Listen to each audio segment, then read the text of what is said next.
they actually get a customized design for their community that fits their future needs, not what is built in the past. So I think, to summarize, in North America, we tend to be, I use this term, we tend to be space hogs, okay, right? Our sense of social space, if you compare an Italian intimate space to one of, let's say, suburban Denver, theirs is 2 feet away, ours is 10 feet away. Yeah, yeah. So we tend to, our culture is all about, when we move, when I grew up, it was all about land. We were the land ethic and have lots of it. And so our North American dream is all about having quantity of stuff versus quality of stuff. Yeah. So what we have to do is, as we move to more compact communities, lessen our footprint, we have to increase the quality of life. And that's where Freiburg, Germany focuses on increase of quality of life versus measuring sustainable indices. All they do that. The scientific versus, when you say to a person, you say in Nebraska, and you say, you're in Lincoln, Nebraska, and you say, we're going to increase your quality of life. How you feel as a person, you're going to improve your health as you grow older. Do you think they're going to say no versus, we're coming to your community with higher density. How do you feel? Yeah, exactly. What would, in thinking about transportation in these cities, obviously we have this already built infrastructure. We've all here in Omaha, we continue to have this debate as to, should we build a trolley, should we do bus rapid transit, these kinds of things. And of course, we're one of those, don't tell anybody, but 500,000 people, and we really like our size city. Things seem to work well here. So how do we, as in the future, sort of move in the direction where we are, less car dependent, and what does that look like? It's an interesting. I teach with American called Patrick Condon. He's out of University of British Columbia, and he's all about the streetcar city.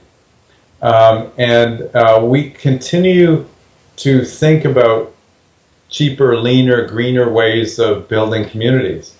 And my belief is it's taken about 50 or 60 years to get here, where we're saying, hey, this suburban sprawl stuff doesn't work, right? We can't afford it. We've most probably there's a deficit of $2 billion in the United States in terms of an infrastructure deficit. And that's very important. In other words, to replace the highways that are now 50 years old in many states, to replace those highways and replace the aging pipes, water, sewer, and all that stuff that we built, it will take $2 billion, and that's just the thin edge. I think the number is more like trillion, if I remember correctly. I know I use, well, that's, you see, I was using... That's $2 billion is the price of a toilet on an airplane here, I think we're in, it's most probably in the $10 trillion. Yeah, it's way in, yeah, exactly. I know it's a huge number. There. And what happens is people lose that sense of, once you start adding zeros, they lose the perspective. Yeah, exactly. They go back to their golf club and they say, everything is good in Lincoln, Nebraska. We've 500,000 people, and leave us alone. Right. I work a lot in Alberta in the oil patch, and boy, there are huge trucks. I think the solution to this, since it's taken us 60 years to get here, it won't be overnight. I think it's a complementary. When I go into the design of any suburban rural community, I say the car will always be with us. And I think we've seen it in Minneapolis, where we've shut down a mall or various malls, and we grew up with cars in Lincoln, Nebraska, coming down the main drag. So the question is, how do we clean them up? What kind of technology can actually clean? And it's the attitude of first moving people, not cars, right? If we change saying we got to move people, sure, the cars will maybe pay a premium, like they do in Oslo, Norway. If they come into the downtown, they have to pay that premium. But I remember in 1990 when there was somewhat of a little oil crisis. I think it was in Denver, Colorado. They actually measured the number of occupants per car, and it was 1.01. If we doubled the number of occupants per car, we would half the amount of traffic on the road. Or if we would increase the road price, like to come into the downtown, and there was a premium on parking or something, it was a tax that went directly into a transit fund that actually made transit safe, affordable, and convenient. Three things. All of a sudden, there's a tipping point where people say, oh dear, you know, I'm going to walk to the bus. It's only a block away. It's a wonderful day. Let's take the bus downtown because it comes every 4 minutes. We don't even have to look at the schedule. Right. So it's to the point in Europe and in other areas where it's convenient, safe, and it gets us, and it's dependable. Yeah.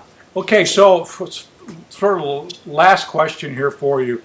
If you had to pick the ideal city that meets most, not all obviously because we'll probably never get there, but the closest to the ideals that you're shooting for here in walkability and quality of life and those things, which city would that be? And Vancouver, well, okay, I'll let you include Vancouver if you want, but we used 3 cities to inspire our new eco-city design in China. And those were Freiburg, Germany. Okay. Which is, and something I just discovered, that it has the most sunny days in Germany, and it's on the edge of the Black Forest. Yeah. It has 450 new energy businesses in its city. Huh. So it's an energy driver. Right. It has a tradition, and if you look, they focus on improved livability. In other words, and they've got an incredible compact downtown. Fortunate thing is they're if anything 1,000 years old, so their center of town exactly is naturally around the pedestrian. Right. I think that's the one that has sort of a little stream running through it or something like that, if I remember. Again, it's this aspect of multiple layering of functions and so forth that, like a transit system, is multimodal, easy connected, and so forth. The other one, as we all know, is I've always been fond of is Copenhagen. Yeah, I figured that would be on the list. Yeah, so it gets to the 30. It's at 36% of the people wearing bowler caps or dresses bicycling to work.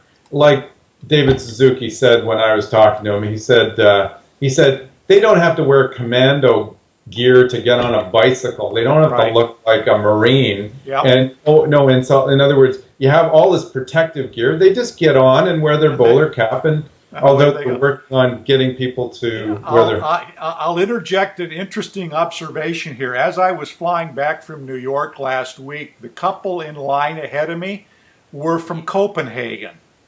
And I got struck up a conversation with him, and this gentleman he's since retired. He says, yeah, I said, well, do you still cycle? Oh, yeah, we still cycle.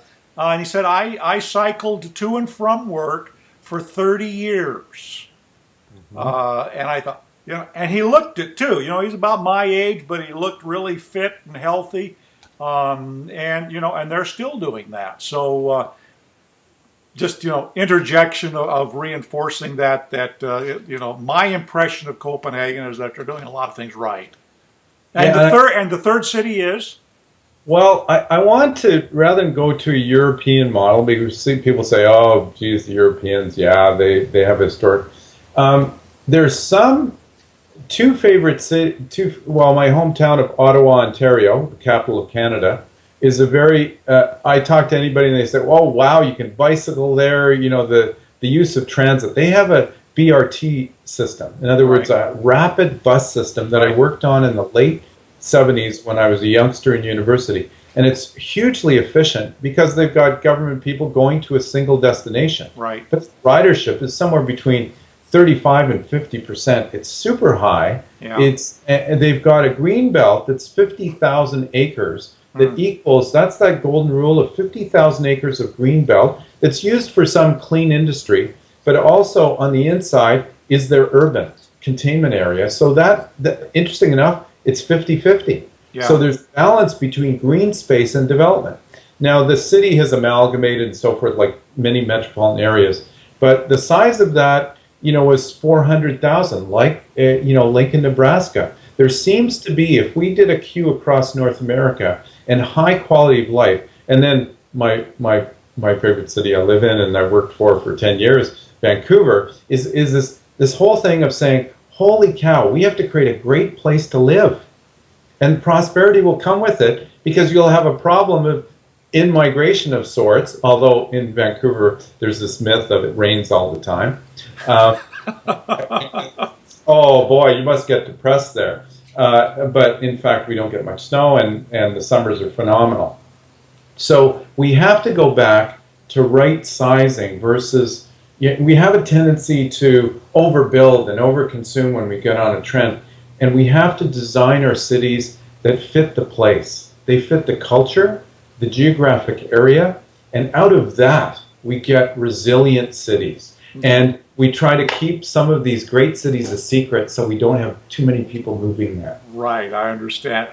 Michael, thank you so much. I mean, we could carry this on for a long time, but thank you so much. And again, everybody, if you're interested in practical urban design, Michael's book, I'm assuming you can probably get it off of Amazon and the traditional places. So thank you. It's been a lot of fun. I appreciate it. And best of luck. Keep me in the loop as the developments over in China go.